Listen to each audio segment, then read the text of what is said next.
2021.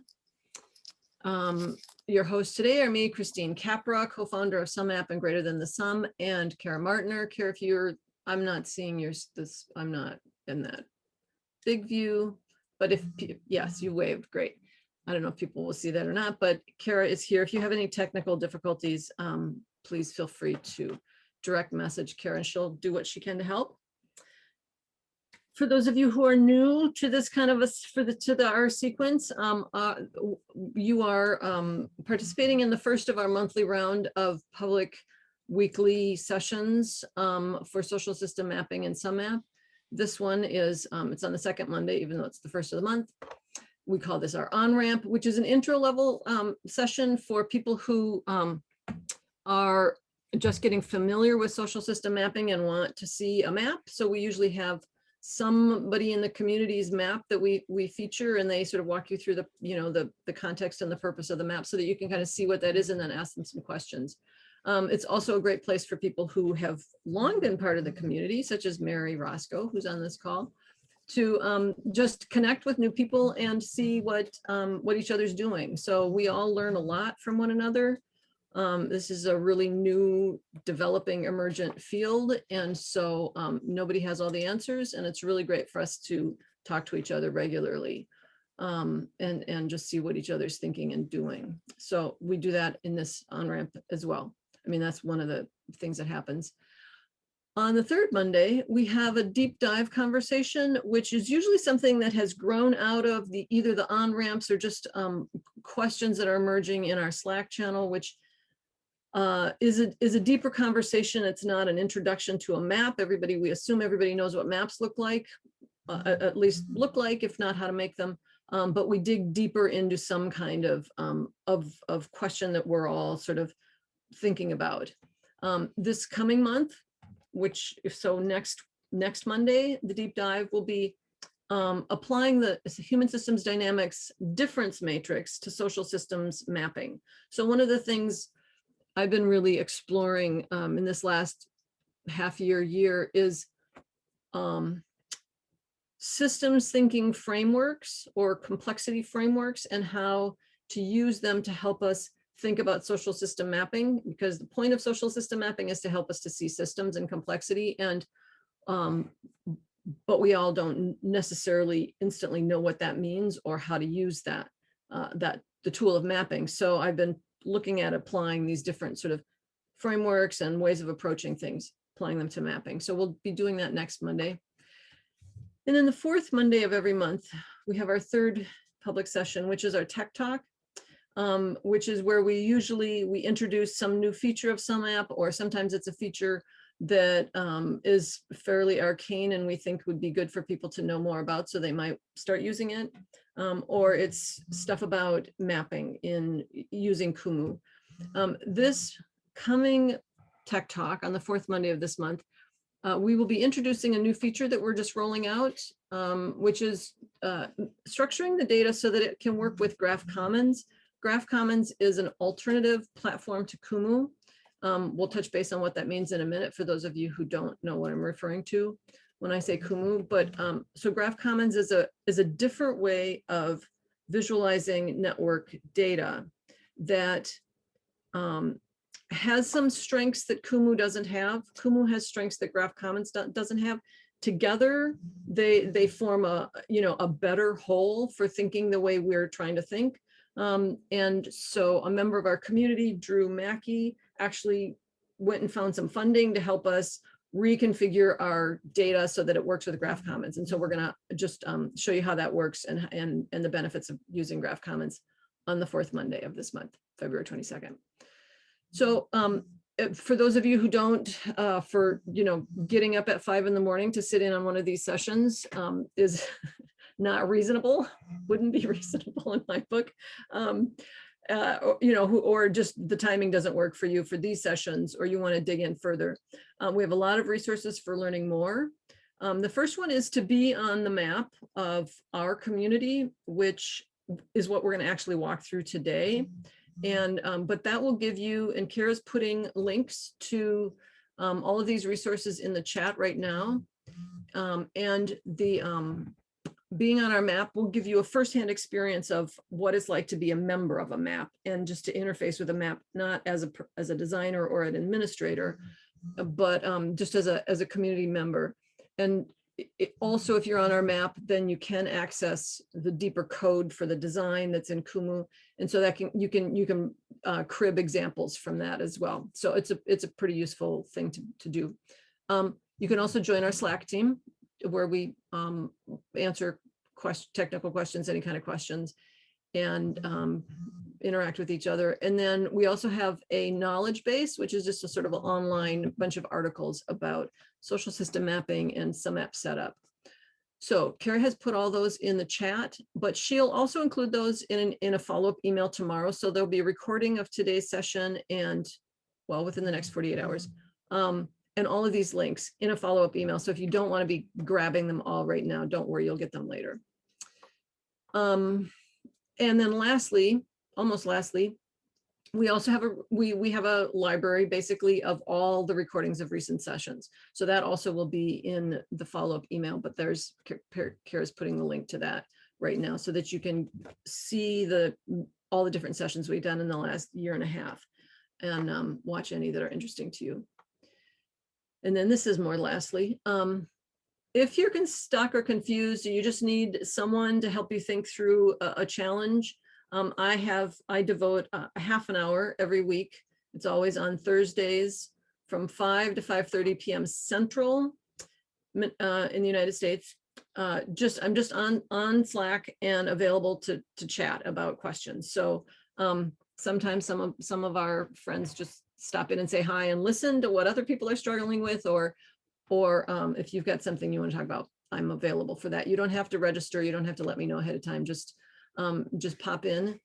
The link will be in, Kara just put it in chat, and it's in the Slack announcements channel. And sometimes I do, for various reasons, cancel. So I put my cancellations in Slack as well. So double check there if it's really important to you.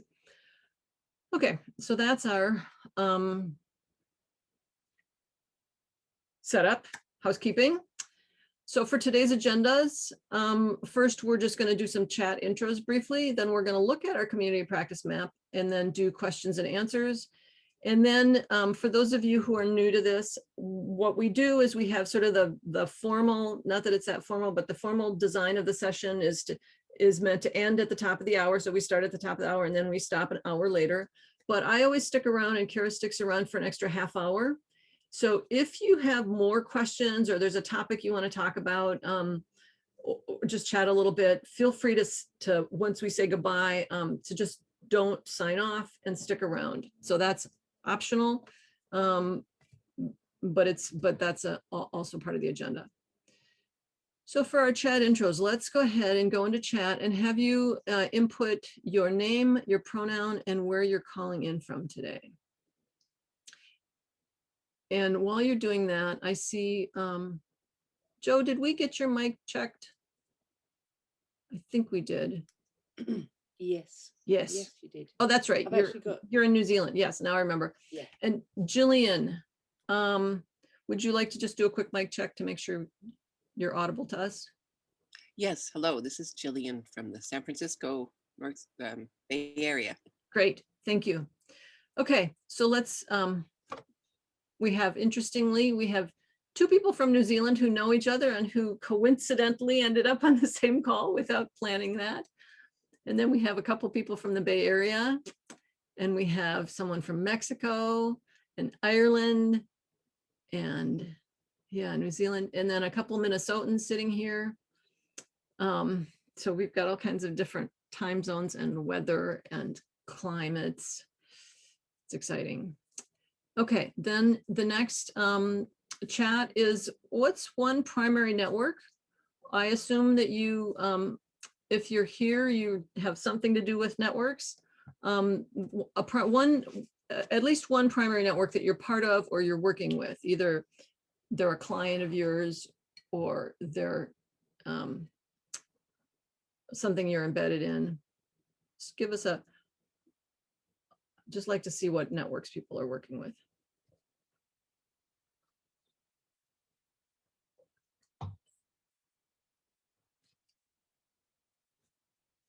Okay, and thank you, Elizabeth. I should say this is all optional. If there's any security purposes or just whatever purposes you just don't want to answer something, feel free not to. Let's see, so food security and learning, oh no, weaving network, equity, food security and equity are big topics that we see a lot. Marries children and nature. Okay, social, yeah. Indigenous Data Sovereignty Network. That's interesting. Social justice. Okay, so then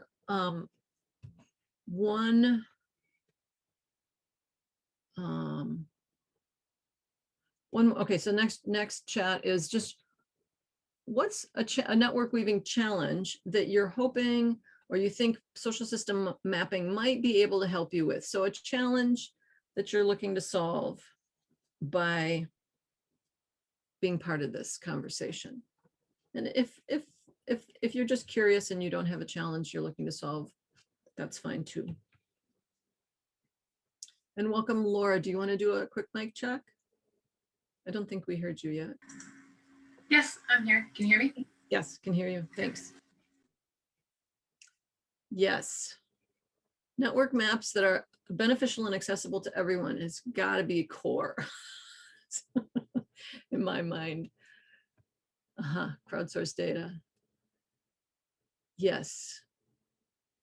The choosing to be connected without a power base is these are all really, and changing mindsets and creative approaches. All of these are really key to our aspirations, if not our capacity at this point, but definitely among the things that we're really trying to understand and develop.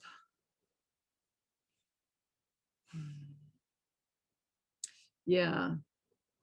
Knowledge sharing from Latin America is really, there are other people I'm in contact with where that's a topic. Cool. Okay, I'm going to move on to, so for those of you who this is new to, some of you know this already deeply in your bones, I don't need to say it to you, but for others among you, when we talk about social system mapping, we're basically talking about a new methodology, a new mapping methodology that emerged out of two tools that were developed in the last decade. The first tool was Kumu, which is a graph mapping tool. So a graph is a network, a picture of nodes and lines. And Kumu was the first tool that came on that was, you could have a free projects in Kumu. You can pay to have them be private, but you can also just play with various projects where you can map data with nodes and lines, and that it's online and interactive, so you can make it so that you can filter things and you can design, you can decorate things differently, and you can share it with other people.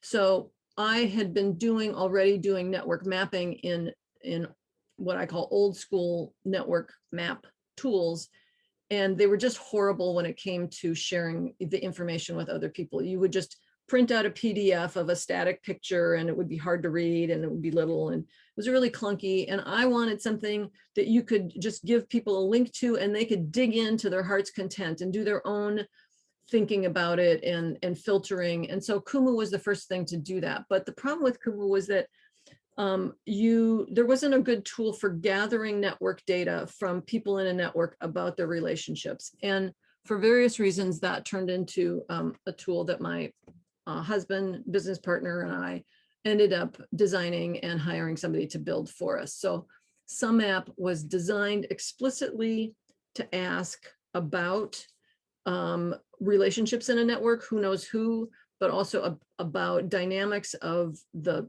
sort of the social system. What are the different perspectives in the network? What are the different agendas that people are working on, or strategies they're using, or identities that they have, or resources that they have access to?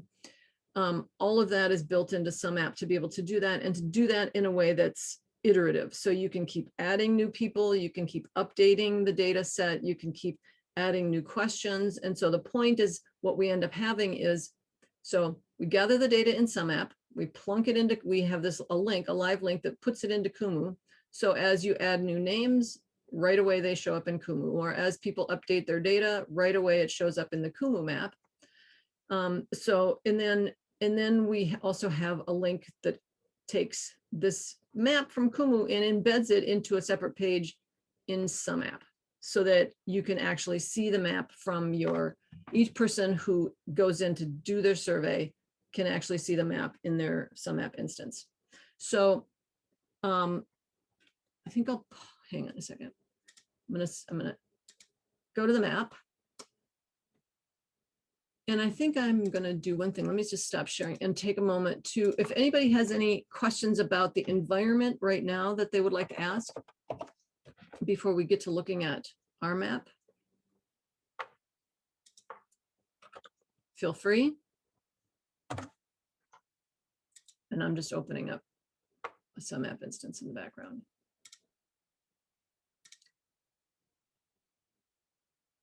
I'm seeing no questions. Okay. That's fine. I'm just, okay, so now I'm going to go back to sharing my screen. Okay, so this is what sumApp looks like.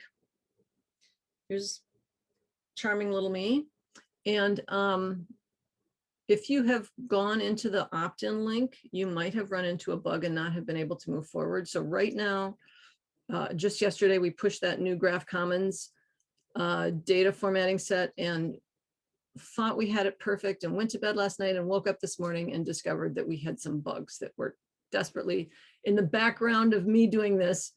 My partner and our developer are going back and forth trying to fix. So I'm a little mildly distracted because I'm kind of sort of, we've got this stuff going on. But so here in the thumbnail, people give a picture of themselves and just a very quick, brief description.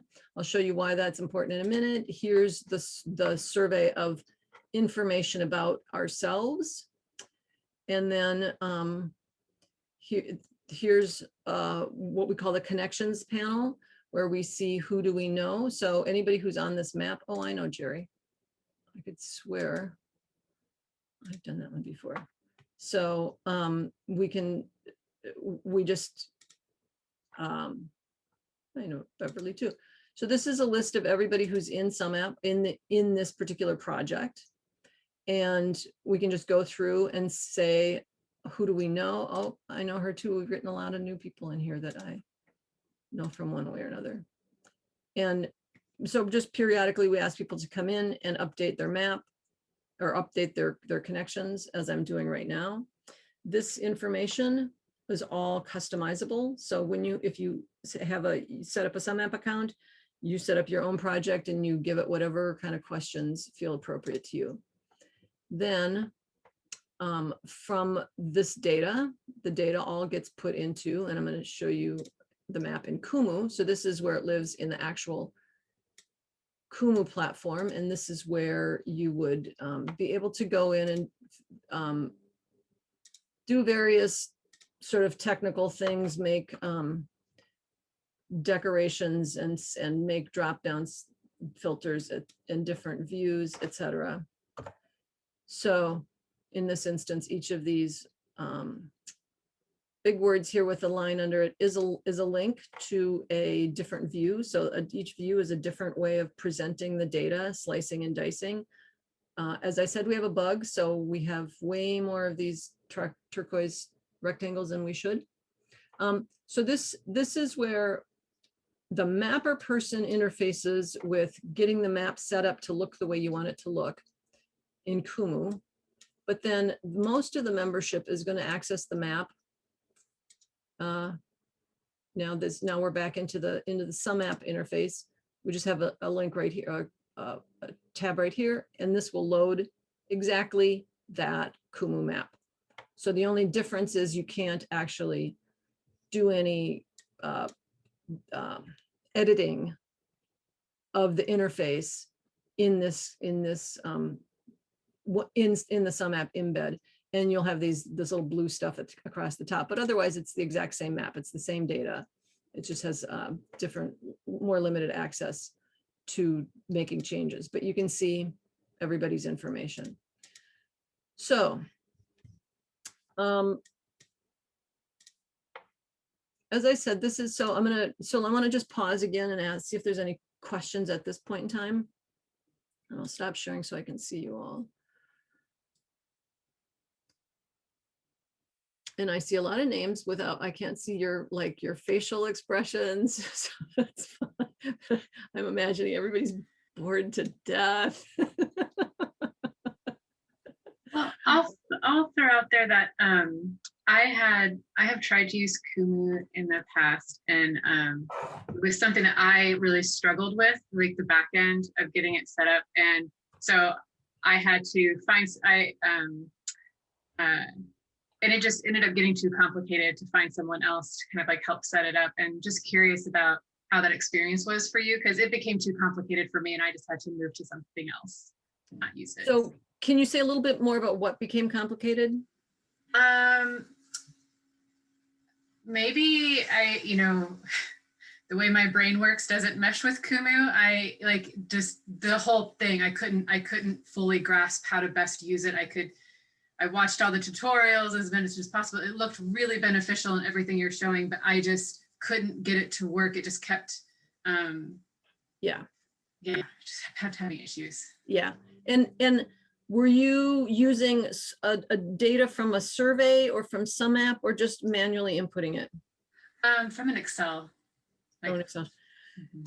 Okay, yeah, this what you're talking about is really common. I mean, I hear that a lot. When you said it's maybe how you think, one thing that this working with data really highlights is that we all think really differently, and we all structure information in our minds in really different ways. And so sumApp was so depending on what you're trying to do in Kumu, that's what we designed sumApp to do. So there are things you can do in Kumu that sumApp has it doesn't do, like a classic stocks and flows system map. That's not what we help you do, that classic structure. But we designed sumApp to serve a very specific purpose, which was gathering information directly from people in a network.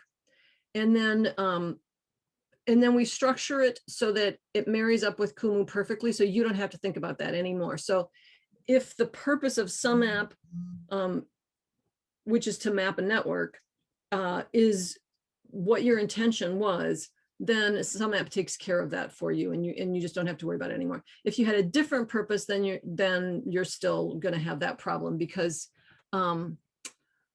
because it's just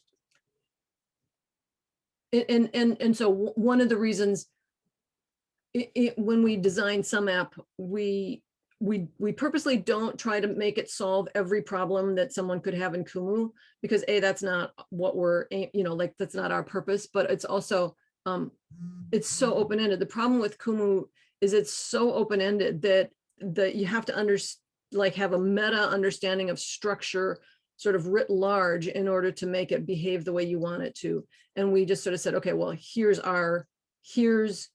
where we're aiming, and this is how we're gonna stay within these bounds so that we can do this thing really well. Hope that helps. Yeah, that's exactly what you're describing, the problem with Kumu. So yeah, it was what I was having. So sounds like sumApp would be very helpful then. Yeah, if you're trying to map a network.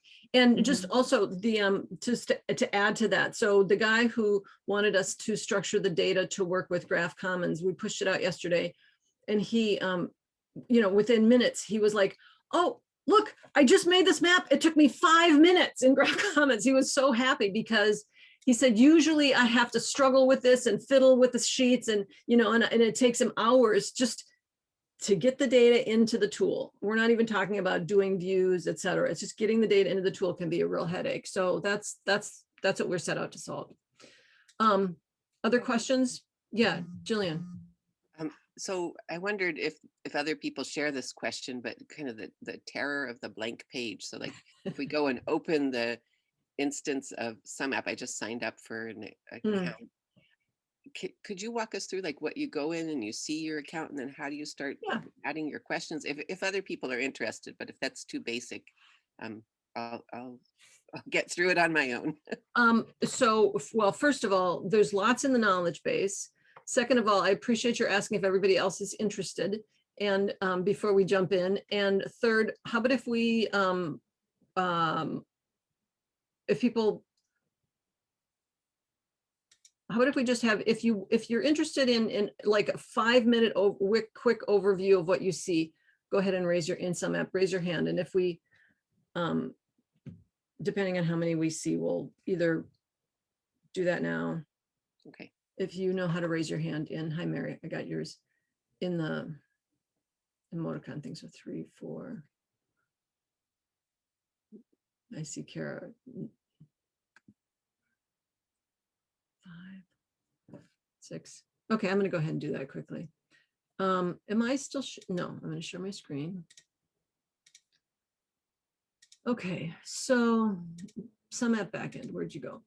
Okay, so if you, this is when you log into sumApp, you'll see an interface that looks basically like this, but there won't be any rows here. The first thing you would do is create a project. So we'll just do this. I'm just going to be really quick here, but so this is just me creating a new project. And you can change that name. Pretty much just about everything you can do in sumApp, you can change later. So one of the things I really didn't like about other tools was,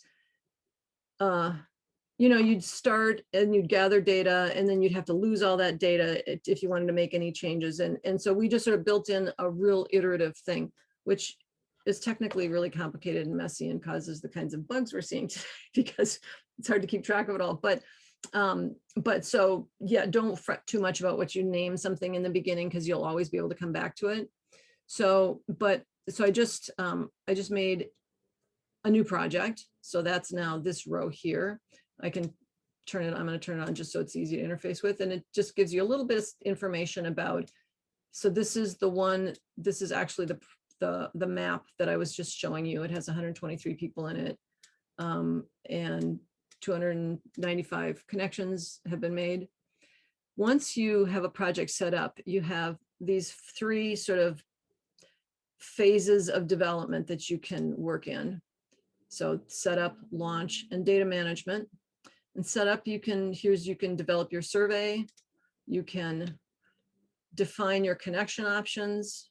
If you want more connection questions, depends on the tier. If you're in tier 3 or 4, you can add more connection questions than just one. Define your email templates. This is the text that you're going to send out, inviting people. Define your opt-in form. When Kara put in a link for you to put yourself on OnRamp, she was giving you this link to our opt-in form for that particular project. And then defining settings, which is just a bunch of turning certain things on and off, etc. So that's your setup.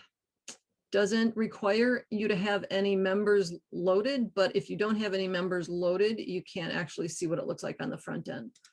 So, just a second. Okay. I can't see the chat, so Kara, if you keep an eye on them and tell me if I interrupt me if we need to. So I'm just putting myself in here as one person. And this is what, so you have your setup, but as I just said, before you put somebody in there, it's hard, you can't actually see what it looks like on the front end. So I just put myself in here as a member. And now I can click on this link and see the interface. So if I say, oh, that's dumb text, that doesn't really fit in this context, I can go back. Well, all of this is dumb text, but I can go back and edit it, and then I can come here and look and see what's going on. So you can add members by uploading a file, a CSV file, requires first name, last name, and email. Or you can add members just by coming to the manage members and hitting create and inputting stuff there. So once you have your member list in, or you've defined your opt-in form, which then people put themselves in. They don't need to, you're not loading them as members, they're opting in. Then you can send invitations. So you want to, we've already set up the invitations in, or the email templates in setup. And then when we're launching, we can send them based on which invitations they've already been sent. It's explained right here. All of this is also explained in the knowledge base. A couple other things to note about managing members. If people are opting in, well, you can do various things from here. So from here, I can send that, the initial invitation or the new faces email. If I've actually accidentally got two people, if somehow Christine Capper has gotten in here twice using two different emails, I can merge them into one person so that people aren't connecting to two different people. So there's various things you can do here. And then in data management, you won't have some of these if you're not in tier 4, but so this is where we get, this is generally the link we use to, we put this link into Kumu so that the data fields into, flows into Kumu. Some of these are just our backend stuff that you won't see. And then you can also download the member list or the connections in CSV format too. So if you have some stats you want to run on like how many connections are strong connections or whatever, and you would prefer them in a spreadsheet to seeing them in the map, you can get them there as well. This is our new Graph Commons data output. And then here you can add time tags. So if you want to look at, you know, I can't go back in history because this is a brand new project, but if I wanted to break out, you know, how many, what did our network look like in Q1 and what it looked like in Q2 and what it looked like in Q3, we can do that here. And that's pretty much, that's a pretty quick but high level walkthrough. I'm going to just go look at the chat and see if there's anything there. And then, how come my chat's not, okay, there. What was the network you set up sumApp to map? Can you say that, Joe? I'm not sure I understand your question about the network I set up sumApp to map. Do you mean like this map I'm sharing with you now or the original one that we?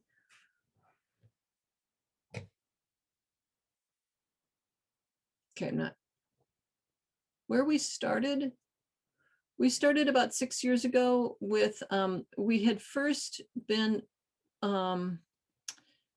using Gephi and LinkedIn data. And then LinkedIn, nobody was happy with the LinkedIn data for a lot of reasons, which were really good, valid reasons. And then LinkedIn closed down its API anyway. So then you had to be a really big market player to be able to pull LinkedIn data, which we weren't. So that's, so then we started building sumApp, and the original, we were working with the Bush Foundation, which is in Minnesota, works with the surrounding 5-state area. And they had a big annual event every year with 1,250 people, and they wanted to be able to map the relationships between these 1,250 people. And so that was our first real launch of, I mean, we were designing with them in mind. So we were designing with the intention of being able to map large groups of people. And that was our first one. I don't know if that's the answer to your question or if that gives you what you needed to know. But that's where we started. Any other questions before what I'm going to do next is just briefly jump back to, great. For what purpose? For the event organizer. Yeah, so they were trying to, there's this big annual event of 1,200 people, was a thing that they were trying to create a mentality of networks amongst leaders in the upper Midwest. And so the theme is connection. What they meant by that is a little different from what most network weavers would mean by that. Is much more informal, but it's still was what we did, and you know, it had some cool impacts. But in terms of high level purpose, there wasn't a whole lot of hardcore seriousness to that, in my from my perspective. Okay. Looks like Laura's jumped off. Okay. And then, yeah, any other questions before and then I'm just gonna kind of briefly walk you through the views of our map, which are kind of messed up at the moment, but I can still show them to you. Several networks. So the several networks within one map, that sort of the network of networks concept is first, number one, sumApp is limited to 1,500 people, and it's limited to 1,500 people because Kumu doesn't load data of bigger networks fast enough. So like if you try to put a loosely connected network of 1,500 people would load in Kumu, but if it's a halfway densely connected network, it will crash Kumu. And so we stop it at 1,500 just for that reason. And so kind of depend if it's, you know, a network of smaller networks, you could still fit it in there, and that happens. The guy who wanted us to do the Graph Commons thing he's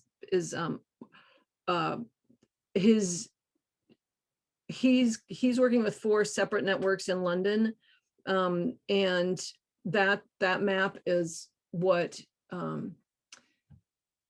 so there are 4 separate networks. They're currently still able to fit within the 1,500 limit, but the intent is as they grow just to separate them into different projects. We can actually move the data around so that you could actually split it into 2 different projects. It's not super easy, but it's doable technically.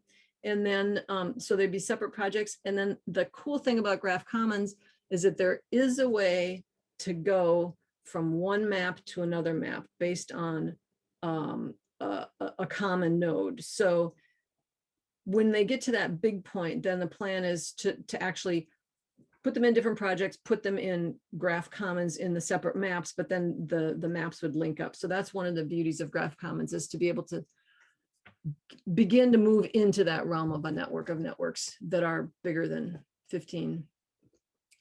Hola, Mauricio. I see you joined us. And okay, I'm gonna go ahead and, yeah, Jillian. I wanted to know, do you find groups get value out of just creating the social network and the asset map, and then maybe tackling the system mapping farther down the road? Because I don't know that my group has patience for system mapping right now. Yeah. Well, the social network map and the asset map are definitely the sort of the lower hanging fruit and the nearer, you know, the early steps that make sense to a network. And in terms of the system map components, it's never really in sumApp, like we don't have a classic system map layout of, you know, this causes that and here are the upstreams and the downstreams. But what we have, customers have done is when they get to that point, when they've, I mean, and sometimes they don't get, I mean, often they don't get to this point, but sometimes they do get to a point of doing some kind of systemic analysis and then sort of identifying the leverage points or the, you know, the major strategies that come from that analysis. Then they'll put those into the map. But that can be added in later. So that's part of the beauty of sumApp, is to make it so that as you learn and as you sort of, as your network develops its insights, you can continue to iterate it, and it will change with your data gathering. Okay, so people do get value out of the easy components of it. I think that's where most of the value is being gotten. Okay, great, thank you. So far. Mary, do you have, I'm just, Mary, I know you've been doing a map for a very long time, and I'm wondering if Jillian's question, if you had any thoughts about that you wanted to come in. I think the value is a lot of work comes from relationships as opposed to just goal setting. It's just the work goes faster and is much more effective if it's connected to relationships, and those can be affinity, but it can also lead to self-organizing and more creative solutions, because you have a variety of people across disciplines. So when an opportunity comes up, you can put together a team from various disciplines, and I think that's exciting and valuable. Yeah, one of so one of our community members is Sarah Shanahan, who's the community coordinator of the ReAmp network, which is one of the more mature established networks in the United States working on climate change. And she likes to tell people, and she's the person who does the orientation with the new members, and she's the membership coordinator. So she's the person who's most in touch with just the overall membership and what their needs are. And she likes to say that generally she's worked with them for maybe 13 years now. So she has a lot of history in this as well. And she says that generally new network members, it takes them about 3 years before they really get it. Like, they're part of the network and they come to things and they're kind of like, okay, what is this? But you know, like somewhere around at 3 years, a light bulb goes on and they say, oh, I get it. I know what this is. Now I know how to really, you know, make the most out of my experience here, like connect with people and make things happen. And she said, so that has historically been a kind of a 3-year process, but their social system map makes it happen much quicker, because she now has a visualization and she can actually sort of introduce them to the network through the map and talk them through it. And that really speeds up their light bulbs going on. So yeah. Okay, I'm going to share my screen again. And so I showed you sumApp and just the how the data gets gathered, what the interface is like for your network members. So they just walk through this thing that I just showed you. And then once there's a map made, so let's say we gather the data in this kind of an interface, and then we go into Kumu and import the data using that link right there. And then the data is in Kumu. And then once we have a map, we turn on this extra map tab. So you see over here, there's no map tab. That's because we don't have anything to show in this one that I just started. But here now we have a map, so we turn on the map tab and then people can interact with it here. Then this just, when you first plunk your data into Kumu, it's just going to be a bunch of small dots with lines, and none of this extra stuff that you see on the page will be there. And all the different ways you can handle your nodes won't be happening. So that's another layer. So once you get your map set up and you put it into Kumu, that part is this managing in the design aspects. You go into here in Kumu again. Was that Laura who had that question? I think she's gone now. There's a learning curve to this, but it doesn't. You can start relatively simple and learn as you go. But it is a little bit, requires a little bit of tech savviness. Not because if you're not tech savvy, it would be all that hard, but it can look a little intimidating or a little scary. So if you're not used to sort of staring down the scariness of tech, you might just be slowed down a bit. But so data goes into the map or into Kumu, and then each data set we're going to want to look at in different ways. Sometimes we just want to look at, so I'm going to just walk you down in the kind of the way we start our views. So this is what we call a directory view. And this, there's no lines here. Everybody's the same node size, the same color. We try to make this as simple as possible. So this is the closest thing we can get to, like just a directory and a spreadsheet of just who's in the network and what is there to know about them. So if you click on a node, you can see information about the person. And these are not working properly right now, as you can see, because of this little bug that I just told you about. But generally, when you would be able to filter on who answered the various questions in the various different ways, how much, and in this context, this is a network, a social system map around social system mapping. So all questions are about the context, our present context. But for instance, if you were in you were mapping a network around food security, then you would have different questions and your filters would be different. They would all be customized to, stages of food production, from growers to producers to distributors, or what kinds of challenge, if you're working with permaculture, whatever kinds of dimensions there are in that particular context are what you would be filtering on and asking questions around, etc. So this is our directory view. This offers and asks view is in sumApp, we had asked a question about what kind of skills related to social system mapping, because that's our context, what kind of skills you are good at and you would be happy to offer the community, and what kinds of skills you need help with. So let's say you're just getting started and you have got your sumApp set up and you put it into Kumu and you look at Kumu and you're like, oh my God, I don't know what to do here. You might want to go into our map, which you have you've been given, so you can put yourself on that map and find somebody who says they're a strong Kumu mapper and ping them in Slack and say, hey, would you be willing to spend a half an hour with me showing me how to get started in Kumu?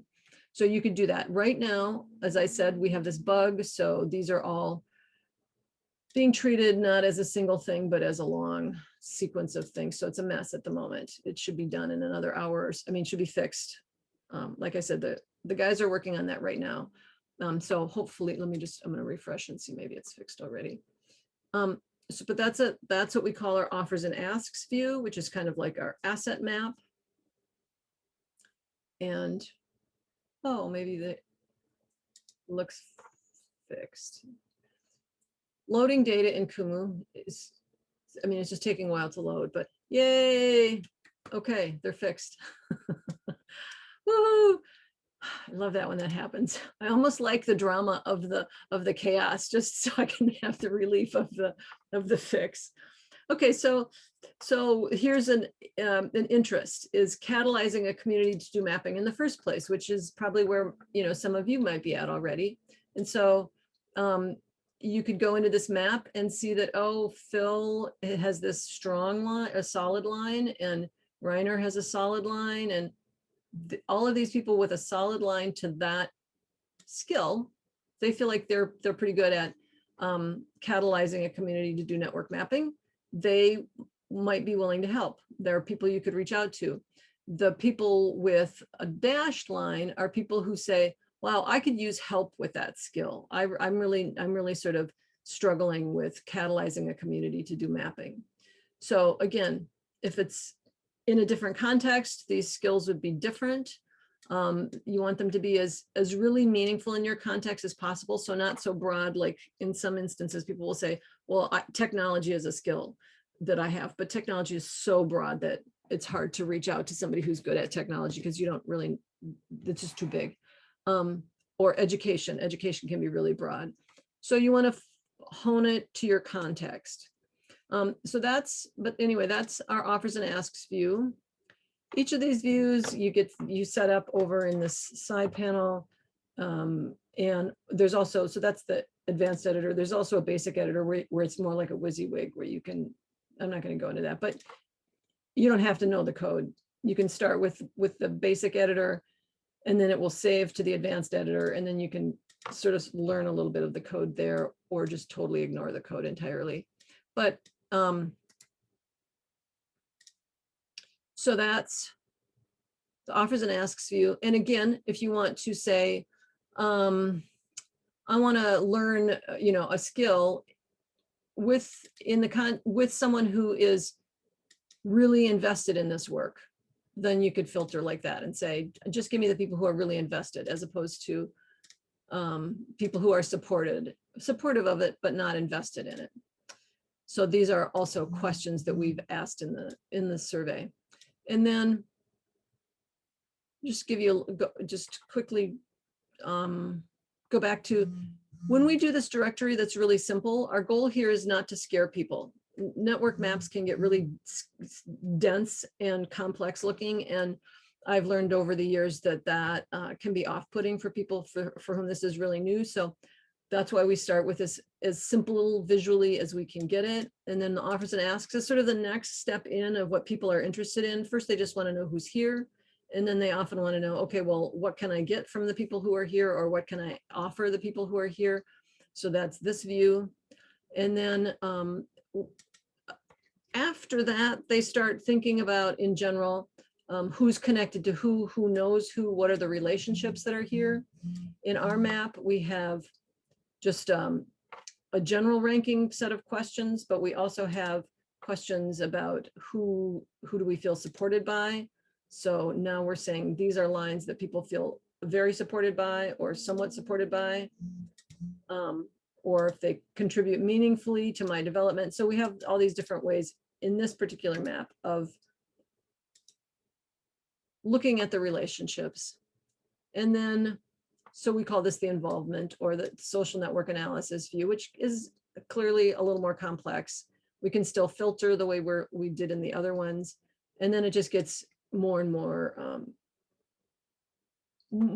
more ways of digging into the data. For people who really like to get analytical, they can really dig into the weeds. And then we have this bird's eye view, which is, I think we have to finish that. That's not really working the way it should. Okay, I'm gonna stop sharing. We have just a few more minutes before the top of the hour. Does anybody have any questions? I feel like I was talking for a long time. Jillian. Sorry to have so many questions. No, it's good, and I'm glad. So I wondered, when you were demoing, there was the level where there were offers and asks for the asset mapping. And then there was another level where there were skills needed and skills that I have to give, which is also like offers and asks. So how do you know which level, how did you cut that? So Yeah. So that's the same thing. So what we're doing, so the skills needed is the asks and the skills offered is the offer. And so it's the same underlying data, but in each view, we're just enabling more complexity in the selections for digging further. So let's say we want to understand, we want to look at the relationships and look at this, like the supportive relationships in the context of one skill. So that view can help us do that. So does that answer the question of just what's going on? It's not the question of how you decide that, right? Well, it helps me refine the question. What's the difference between an offer when you're looking at what somebody's offering and a skill someone's offering to share? There isn't. It's Okay. just how we're referring to it in the interface. So do people offer things besides skills in the higher level of offering? They could. In this instance, we haven't really asked questions around that, and that's a really good thing to think about. It all depends on how you set it up. So you could set up a project with no offers and asks, or you could set up a project with 3 categories of offers and asks, just depending on what you need in your context. Okay, thank you. Does that answer it? It does, yeah. Okay. Roshin, I'm sorry. I'm working on it. Roshin. Good, it's all good. I've been called Rice and it's cool. So what's the most dynamic way you've seen this used? Like it's a dynamic way to look at it and view it. And it's making me very excited to think about the possibilities. But I'd love to hear, in your experience, living through all the bugs, what's the most dynamic way or network that you've seen use this? I don't know that I have an answer to that. I'm going to think about that. Are you able to stick around for the extra half hour? Okay, so let me think about that. And let's just, I'd like you to just, if you could put in the chat something that you're taking away from today's session, that would be really helpful for me. And then we'll have a little goodbye ritual, and then we'll say goodbye at the top of the hour in a minute. So you can just go ahead and do the chat thing. And why is my chat again not showing up? Okay.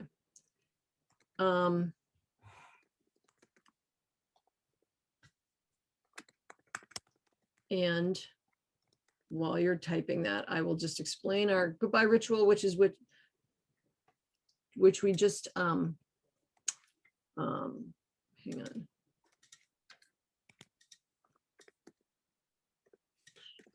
Sorry. We'll just all unmute as soon as you're done typing. And then we'll all count down 3, 2, 1. And when I get to 1, we'll just all give each other our blessings or our greetings or whatever it is for our parting expression. And then once we're done with that, feel free to pop off.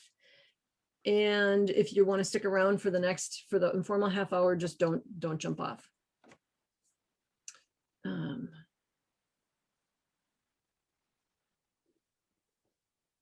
Okay, so let's all unmute. Those of you who want to do the goodbye ritual. Hello, Susan. Hello, Jillian. And anybody who's not unmuted, unmute now or forever hold your peace. Okay, I'm going to count down 3, 2, 1. Thank you all. Thank you so much, Thank everybody. you. It's so great to see this community grow every Hello, week. everybody. Bye. Bye. Bye. Bye. Bye, Pedro, or whoever is not sticking around.